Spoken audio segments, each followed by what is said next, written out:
Live from behind the meat curtain and over the vaginal wall, it's Two Filthy Nerds presents A Court of Thorns and Roses. Fuck hot girl summer. This is Filthy smut, fall, yeah. slut, fall. Filthy Feyre. It begins. Welcome to the first episode, you guys. It's Two Filthy Nerds time. Listen, we're diving right in.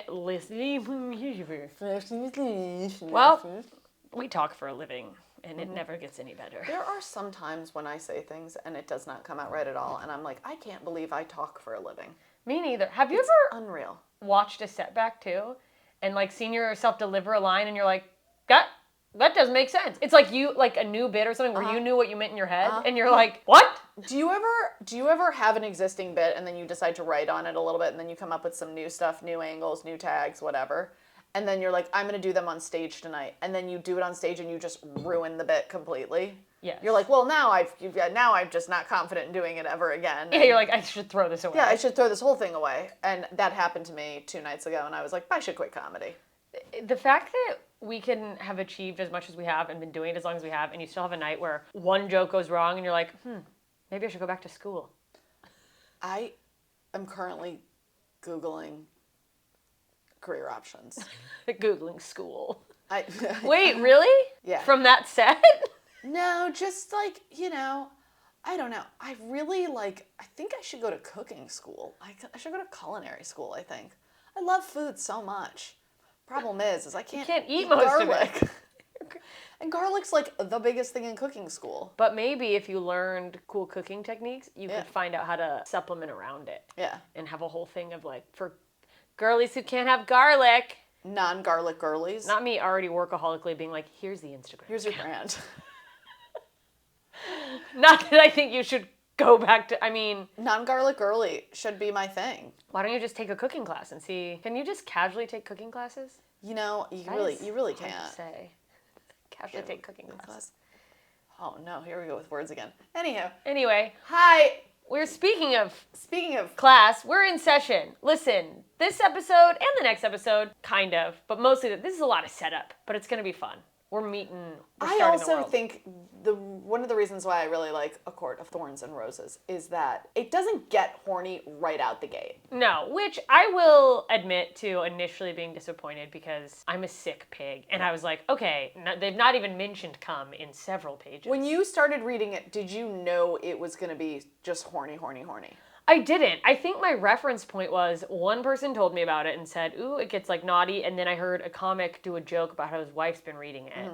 And he's like, these disgusting, he like came in when she was like, he found one of the pages and it's of course like a very dirty page or something. So in my mind, person who I guess has not read a lot of dirty literature, thought we just like come in. We open on a woman getting gangbanged in the forest. A dude's just chucking it in. Is it snowy? Is it jizz? We don't know. That's what Why? Why would I think that everyone was walking around reading a porn? There's actual literal cum dumpsters all throughout Prithian. Yeah. Oh, here's another one. There's just someone whose job is to just unload the cum dumpster.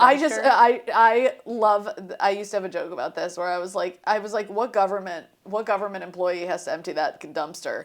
And he's like, boop, boop, and the cum is just sloshing back and forth in the dumpster. That's why the sea's so salty. It's actually fresh water. They're just filling it with semen.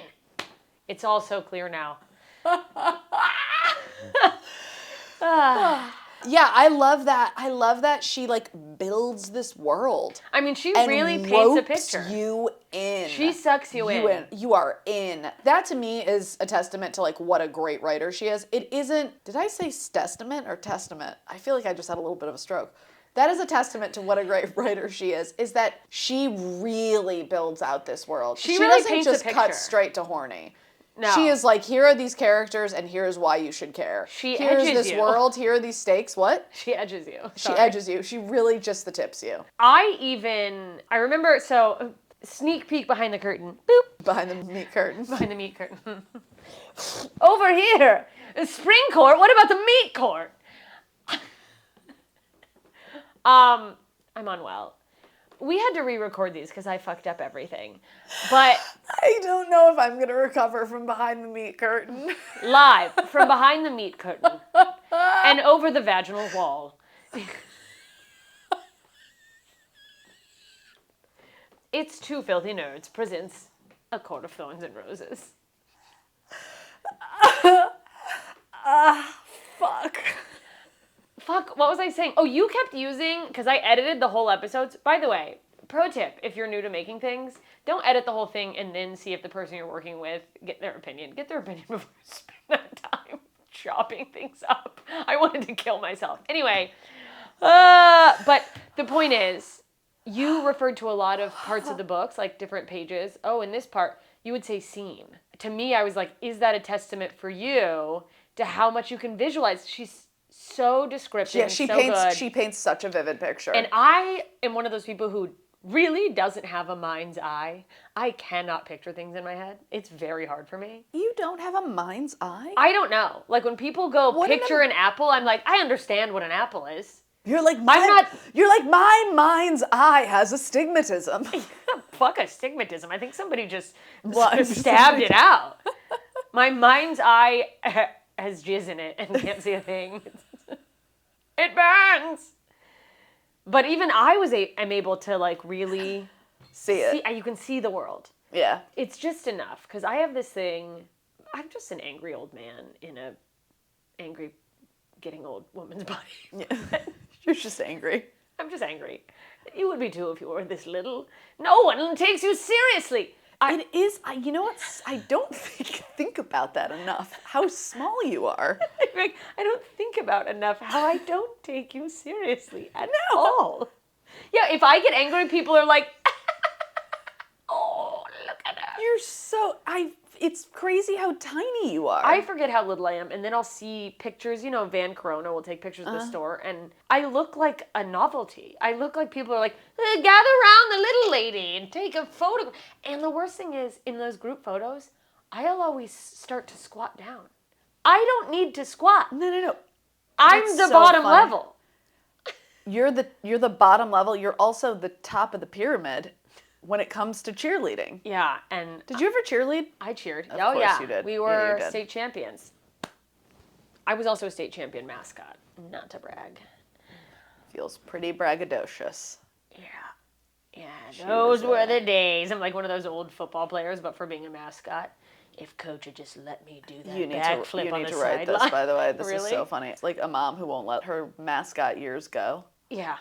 I was the hottest mascot on this side of the Mississippi. We were the Cougars, and I see the You know what would be... Okay, so here's the storyline. Here's my pitch. Ready? There's the city that she lives in, their football team. It's a big city. She lives in, like, Dallas. She lives outside of Dallas. And one day I'll be a Dallas Cowboy.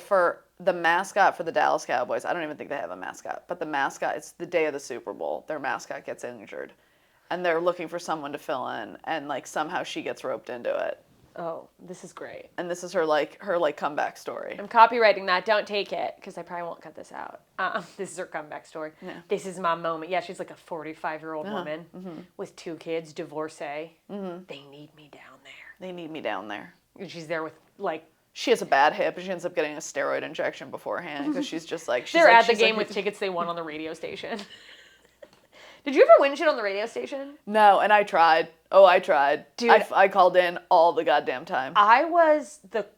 You know what? It's so funny. I was the queen of winning things. You won things? All the time. But then in college, I interned at a radio station, and now I realize I don't think anyone else was listening to that radio station. I think I was winning because no one was calling in. So were you winning from, like, small town Alaska radio station? Yes. Oh, so there's, like, 7 of you. Yeah, but I won all the time. In 8th grade, I was in a drawing. I won.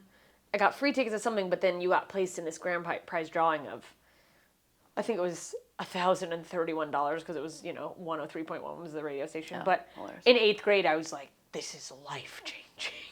Oh yeah, do you remember when you thought $20 was a lot of money, dude? I remember getting 20 and being like, fucking look out! I'm king! I'm getting a sleeve on a sweater at Abercrombie. I know. And then I just stole it. Oh, God, everyone's The amount of shoplifting I did at Abercrombie, holy shit. Oh, my God, I wish I would have. I was such a pussy. I literally had this idea. I took my day jobs in high school seriously. I worked at Carl's Jr. I had this, like, lunatic idea that, which is, I consider myself relatively smart in some ways. Mm-hmm. I thought we all had, like, a permanent record. Like, oh, if I got caught like, I would never have a career. Yeah, I mean, I think, you know what, now that I know that's not the case, I feel like I would have been way more reckless as a child, but I think... Maybe it's good I thought that. Yeah, it's good. Because I would have just been a heroin addict, Oh, probably. yeah, for sure. I would have been... Did you see that meme of Cher being like, get in trouble, be bad, I wish I was worse? Shut up, Cher, you're a billionaire. I mean, but yes. like, you know, now that I think about it, I'm like, man, I wish I knew how bad you can be. Like, kids are fucking degenerates now. They are. I wouldn't hook my friends up with fries. I was like, I can't believe you would ask me to risk my job. Risk my job. Risk my careers going forward in life. You're asking me to put management. You think I get up at 5 a.m. to open this store and make French toast? What? You woke up at 5 a.m.? Oh, I opened the store. Oh, that was the summer after high school. What a way to fucking waste my last summer. I just You had more not weird, but like more random jobs than anyone I knew. Yeah. Like you had Subway? No? Carl's Jr. Carl's I did Jr. work at a deli. That's Jason's what it Deli. was. Yeah, you worked at a deli, you worked at a Carl's, you worked at Sunglass Hut. I worked at Busch Gardens as a costume character. Did I believe that having mascot experience on my resume might have helped with that? Yeah. I mean, by the way, I 100% believe that. Yeah, or they just were like, how tall are you? Did I ever tell you this story? That's what it is. I went through they had an entertainment audition, and then we'll really get to the book. But Busch Gardens, once a month or something, you go in, and they tell you to prepare 2 songs, one upbeat and one ballad, and a monologue. And you're watching other people. They bring you in like groups of 10. You watch other people audition. I see a girl go up, sing a song. They're like, thank you so much. Have a nice day. Another guy sings a song. Thank you so much. Then a guy goes up, sings a song. And they're like, do you have another song? And he's like, yeah. They have him sing. Like, can you do a monologue for us? They have a monologue. And I was like, okay, so that's what they do if they're going to hire you. Mm-hmm. Cool. And they send him over to a table and he's talking to someone. And I'm waiting and I'm doing, everyone just singing a song and leaving. And I'm like, oh, it's a bummer for everyone to see that and go, okay. But I go up and I sing a song, like, do you have another song? And I was like, oh my God. Do I ever? I do have another song.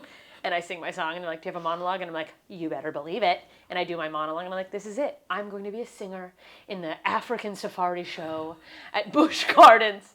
And they're like, we love that. Go over to that table. And I walk over to the table and I'm like, hi, I'm Jessica Michelle Singleton. And they're like, how tall are you? And I was like, 4'11". And they're like, great. We have Sesame Street Live coming and we need someone to play Elmo for photographs. And I'm like, is there dancing or singing? And they're like, no, you just stand there. Devastating. I'm devastated. I'm devastated for little Jessica Michelle. And they're like, but maybe one day they plant the seed of hope. Maybe one day you'll be a 5'7" person who is rail thin with tits up to your chin and we'll move you. But until then, have you ever considered being a comedian? I was like, okay. And then that's devastating. It was so devastating. And what's the most devastating was that I was like, I can't wait. And then after that, I will say I did such a good job standing there and being harassed by Brazilian tourists that they made me a regular costume character at Busch Gardens. Because Busch Gardens just has random characters they made up. Do you have pictures of this time in life? I don't know. I'd have to look. I don't think I did. Somebody might have a picture who came to see me. I was a hippo, Hilda the hippo. Wow. And Curtis the koala. Oh. Not even real characters. A marsupial. Yeah. With chlamydia. Oh yeah, they got a lot of chlamydia. They were like, you seem like you have experience in this territory. You got a lot of pouches. You have a very raspy voice for a child. Have you had a venereal disease in your throat? Anyhow, miraculously guys, no. But here we are. Listen, let's get to the book. Chapter uno. She digs right in. We open on a beautiful snowy forest. She's painting the picture. It is. Sarah J. Maas does not fuck around with the Maas picture or painting. Maas? Maas? We don't know. Does somebody know? I don't know. Because I feel like it could be like a German, like a Haas.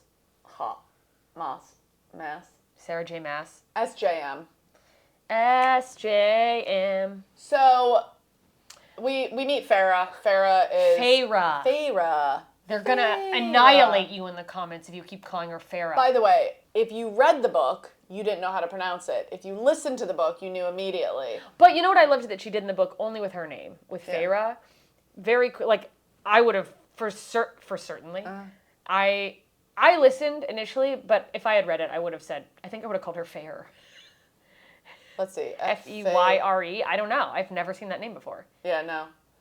And also, oddly, I'm just now realizing, oddly similar upon looking at, someone could misread that as Feyre. Like fairy. Feyre, yeah. But in the next chapter, which I'm not going to jump to, but there is a scene where someone mockingly says her name, like enunciates it, and goes, Feyre. So, and she spells it out, and I'm like, oh, way to slide that in there. Yeah. But I don't think she did that with any of the other names, and there's so many fucking names. There's so many names. By the way, this is the one thing I will say is you might want to, once you're getting into it, you might want to just like have a crib sheet where you just write down characters' names and who's who. Because sometimes you're like, is this character good? Is this character bad? Was this character good and now this character's bad? Is this character a relevant character or just a side character? Yeah, how much do we need to know about this character? How much do we need to know about like this category of character? Because you're going to learn about like different mythical creatures where it's like there's more than one of that mythical creature. Yeah, that there's not just a generic fairy, that's it. Yeah. Do you have a map of... No, but now that I'm saying it, I'm like, yeah, that probably would be helpful because there are times like, you know, it's like, I remember in book 2, it started getting just out of hand, the level of people they were introducing. Oh, yeah. And I was like, I can't. And not only that, but it's like there were so many characters going on all at once. It's not even like they had introduced so many at that point, which they had, but it's like you were dealing with, you know, a cast of characters of like 5 characters at one point, and they're all together, and I'm just like, God, there's so many names, and it's like... Yeah, and then especially, because I did the audio version first, and it's like trying to remember, wait, which character is this? There's something about not seeing it visually where there's some of the names, I was like, wait, is this person or this person? Yeah. And I'd mix up like the women and the women, yes, we don't want to... Yes. We don't go too far ahead, but... We start off, and it's isolated. She is in a desolate forest, Feyre. So Feyre, by the way, we start off in the land of humans. Yes, it's human land. It is dead of winter. She is alone, hunting in the woods with a bow. And that's when we first learn about the existence of fairies and mythical creatures, because she stumbles upon a wolf. Yeah, well, she's close to a deer. She first of all says that she's like way past where she normally goes, and it's kind of, I think, setting up the bleakness of the state that her family's in, where like all the animals are migrating, and like if she doesn't find something, they're gonna starve. And there's a doe, and she's like, oh fuck yeah, and then and the doe is close to. She realizes there's a wolf that's gonna also get the doe, and she's like, shit, I need to kill this wolf. But the wolf was so unusually big that she was like, maybe it's a fairy, and so now we're introduced to this concept of fairies.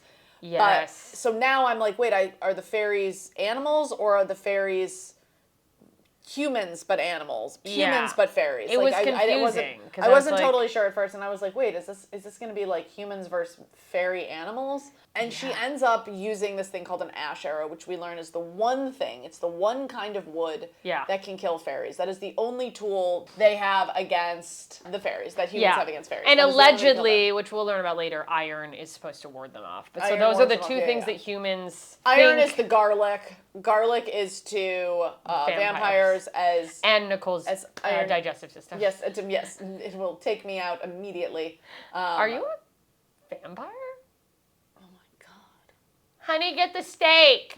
She's trying to bite me again. Nicole's trying to suck my blood. What if this whole time? Do you have a bong over there? They can't see that. No. That's a vase. A vase. Vase. It's... okay. In any case. So, Feyre ends up killing this wolf. Shoots it with the ash arrow like a badass. 2 shots takes him out. Through the fucking eye, right? Well, first she shoots him through the heart, and then she shoots him through the eye. A regular arrow through the eye and just watches him. So she, gets the...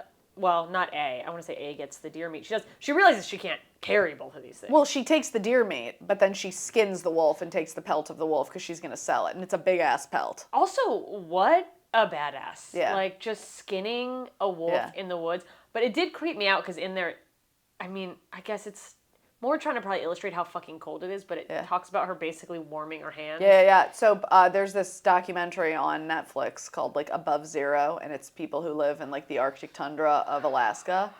And that's Stop sending me TikToks of that woman with no teeth in Alaska. Sorry. People keep sending me He's going to have to send it to me because now I'm curious. I'm from Alaska, of course. And it's a woman with one tooth and people keep sending it to me. You're like, it's my cousin Barb. But the people, that's what they do. They warm their hands in the cavity of the thing they just killed. What's wild is that's a real thing, but also that this author somehow knew that was a real thing.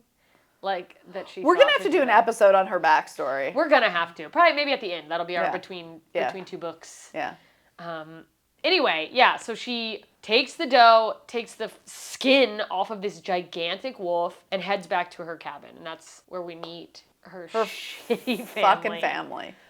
Honestly, it's like, I think at this point, the trajectory of any fantasy book is meet your main character. They are lovely. Now meet their shit-ass family. That's so true. And it's just like, but it makes you love them. Yeah, I think it really sets up the resilience of characters. And like, it's a device to make you want them to win more. And ultimately, as every story goes, they have a shitty family, but no matter what, they're still there for their shitty-ass family. And that is a trope I personally think we should put an end to. Yeah, we should put an end to their families. The families should die by chapter 3. Kill your family, get them out of... This fucking trope of anything for these people who don't give a fuck about you, I don't know. What's crazy is, so she has a shitty dad, and then she has 2 sisters, Elaine and Nesta. Yeah. And by the way, they are the older sisters. Yeah, Feyre is the youngest of 3. We meet the sisters immediately. We find out little background. Apparently they used to have money. They lost their fortune 8 years ago. Somehow their dad didn't come through on something. And then some mob came to collect and he smashed his leg. Yeah, just popped him in the kneecap. Now he's got a limp. Can't do shit. Doesn't do shit. Sells little wood carvings. By the way, can do shit, but probably just gave up all hope and doesn't try. So he lets his youngest daughter, Feyre. She's the one who hunts for the whole family. And so she's got, Elaine is sweet, but, like, doesn't do anything to help. I don't think, the thing is they really try to paint Elaine as so delicate that, like, it's not her fault. Like, I love the book. I still love the character. I fucking hate that. Yeah. Like, Elaine is irritating to me. Well, they're all irritating to me. It feels manipulative. It feels very manipulative. And, like, Feyre's doing everything. And then the cunt of all cunts. Oh, Nesta. Yeah. A court of cunts and cunts. Truly, Nesta she should be married to Joffrey from A Game of Thrones. Like, those two absolutely deserve each other. They're the worst people in the world. Nesta is a bitch. And Nesta's Feyre comes home, killed this deer, and has the pelt. And so Feyre's like, we're going to take this deer pelt to market. And then all of a sudden Nesta's like, well, I need this. I need shoes. I need a cloak. I need a this. It feels very like stepsisters in Cinderella. Yes. Me. And Feyre looks over the door and sees Nesta's nearly brand new boots. And Feyre's are just like holes walked in them, falling apart, and she's like, I need new boots. Not even thank you, by the way. Not even like, hey. Oh, we're so grateful that we can eat. Just shitty shitheads. And then, Feyre asked her to chop wood, and she didn't chop any of the wood. Yeah, so they didn't even have wood to cook the meat with, and she's like, you're just better at it. And it's like, no, you're a lazy bitch. That is such a hot girl thing to say. Such a hot girl thing to say. It's like, we're not rich anymore. But also, on talking about chopping wood, Feyre had walked in, and Elaine and Nesta were talking about this guy, Thomas. Who Nesta wants to... What is his fucking last name? It doesn't matter. Thomas Woodrow? Thomas... I'm looking it up. So, they're talking about this guy, Thomas, who is the son of the wood Literally the son of the woodcutter. Woodcutter. Like the guy in town whose thing... But also, now that I'm saying this, is like, what the fuck is a woodcutter?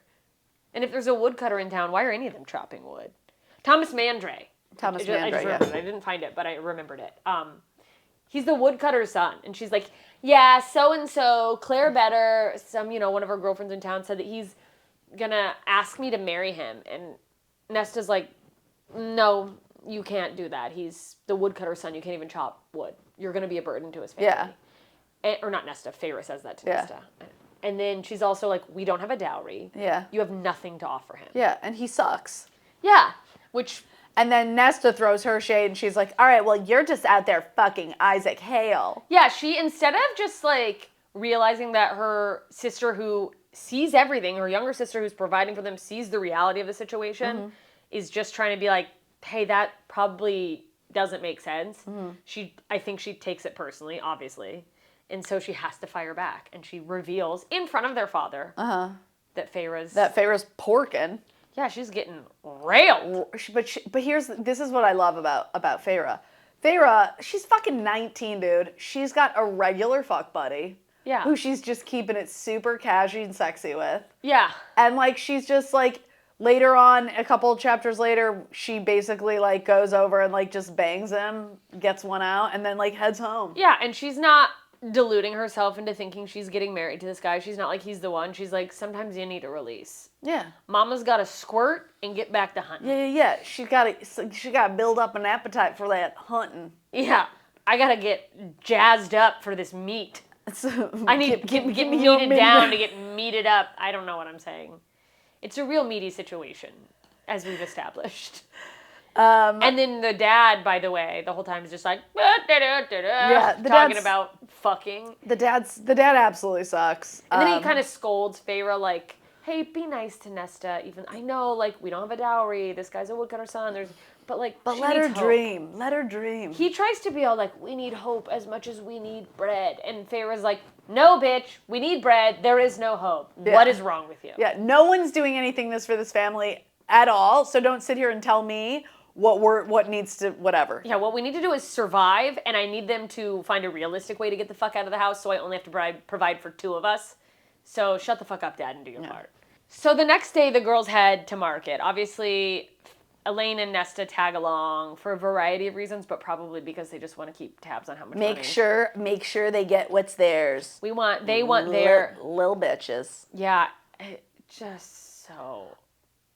So whatever. On our way to market, we meet a new entity in the world of A Court of Thorns and Roses. Yes. We meet the children of the blessed.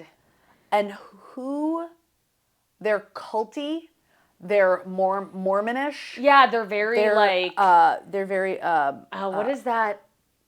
Midsommar. Yeah, it's major like Midsommar vibe. And they worship the fairies in Prythian. So they very much are like, devote your life. Even though the fairies did terrible things to them, it's major like Stockholm syndrome. Like they're in a cult. Yes. These are their cult leaders. They worship the people who abuse them. And they're like, they love us. They care about us. They have delusions about how the fairies treat people, whereas Feyre and her family are very realistic in the fact that fairies can't be trusted, or that's their reality. I don't know. Fairies can't be trusted. Nesta, which... still is an irredeemable bitch, but I will say there's moments where you're like, thank God the irredeemable bitch came along with us. Yeah. Because these children of the blessed, by the way, have all their, no, they don't have iron on. Nesta's like showing off her iron bracelet, like, meh. They're just talking about how great the fairies are. Oh, our friend had a cousin who went over, like, by the way, in these situations in real life, it's never someone actually knew someone. They knew someone who knew someone. Yeah. It's classic. I heard from this one guy who knew somebody that this vitamin it's made conspiracy level theorist delusion. Yeah, and they're like, she went over the wall and never came back because she married a high fae, and Nesta's like, she was probably eaten. She didn't come back because they ate her. And these children of the blessed are apparently kind of relentless, but like a little like, okay. Yeah, and Nesta's basically like, get fucked. Yeah, they just tell them to fuck off pretty much and head into town where Feyre now has to find someone to buy the wolf pelt, and she goes around to different people, but she ends up talking to this one woman, a mercenary, and she's like, "I'm going to give you more than anyone else for this pelt." Yeah, she and offers Farrah's her, like, "Why are you giving me so much money?" Yeah, and she's like, "Well, someone did this for me." It's a very noble, but like, I don't know why. I think it's because there's a country song that's like this, but it feels very redneck. It's my time to pay it forward. It was just like, yeah, no, everyone should do that, but it is very random that she is paying like a notably absurd amount of money for this. And I'm gonna say, I'm in book 3 reading. I still don't know what the payoff of this is. And I will say nothing. But it does feel like this character is just lifted up in a way and like kind of spotlighted for such a quick scene. Yeah. That it feels important. And she is like, she mentions that, sinister things are happening. The wall might not, fairies are starting more and more to come over to this side of the wall. We find out that this mercenary has fought and killed and has crazy scars from some of these magical creatures. Yeah. And yeah, it just feels like either sinister or foreshadowing. Yeah. But she also says to Feyre that the wolf's pelt was not a fairy pelt. Yeah, so she's like, nah, that's just a regular old wolf. Regular wolf, and gives her a ton of money. And then of course her sisters are just like on the sidelines batting their eyes like, oh, what about us? And then Feyre does the whole thing that I had spoken about earlier. She goes, fucks Isaac Hale. She tells her sisters to go home. She's like, I'll meet you she gives them a little bit of money. And she's like, go kick rocks. They go home. Feyre goes and gets her nut. Feyre comes home. She takes one step inside the house, and bam, there's a fucking big roar. And it's crash like, the door. Shit pops off. Yeah. At this point, a giant beast bursts through the door, and I don't know if you remember this, but it's a very small part in the first book when she's walking, or not the first book, first chapter when she's walking in the house. I didn't realize it when I first listened, but when I reread it, it really stuck out to me for some reason. There were carvings on the door that their father had paid someone. They're basically supposed to be like vampires, like you have to be invited in, like that a beast, like not a beast, a fairy couldn't pass through those, and the fact that this fairy beast just bursts through the wall. Hilarious. I don't remember that. Like, that's so crazy. Yeah, it's like, oh, okay, so we were scammed. Good. Yeah. Good. And this whole scene is like the most revealing thing about Feyre's character. The beast is like, who killed the wolf? Who killed the wolf? Murderer! And the sisters were like, we didn't do it. And then Feyre's like, I did it. Yeah, she's like, look, if somebody did accidentally kill a wolf, it was me. And she's like grabbed onto a knife, which feels, it just like so. By the way, the fact that her reflex was grab a knife is still really impressive to me. Yeah, that she's like, I gotta do something. It just highlights, her family's cowering in the corner, father included. Her father's a goddamn pussy. And she is standing in front of them, holding her knife. She throws her sister's bracelets at them with that, which is the moment where she throws the iron bracelet. Yeah, he's like, this is ridiculous. That's the moment you go like, oh, so iron, literally, that's just a myth. Nothing. So now they all know that. That's like, well, these were a fucking waste of money and we're not safe. And the beast is like, this is your irons aren't going to do bullshit anything. But the beast was like, listen, there's a price that needs to be paid. Yeah, there's a treaty from when the humans and the fairies decided to let each other live in peace, even though they're not doing that, as previously revealed by the mercenary, who's saying there's more and more fairy attacks on humans. But he's like, in the treaty, which, by the way, she had no idea about. Yeah. If you kill a fairy, you have to pay with your life. You have to pay with your life. And he gives her the option. She can go outside and die, or she can come with him, and then she has to live in Prithian. Which is kind of bizarre, honestly. That's like, die, or you can come live at my house. Just like, want to have a sleepover? Or you can just come hang out with me. And Feyre's like, all right, kill me outside. And her dad's like, no. Go with him. Go. Her go father. And find a better life and never come back. Yeah, boy, not the reaction you think you're going to get from your father in the moment a fairy monster is like, well, I could kill you or you could come with me. And he's like, even if you find a way to escape.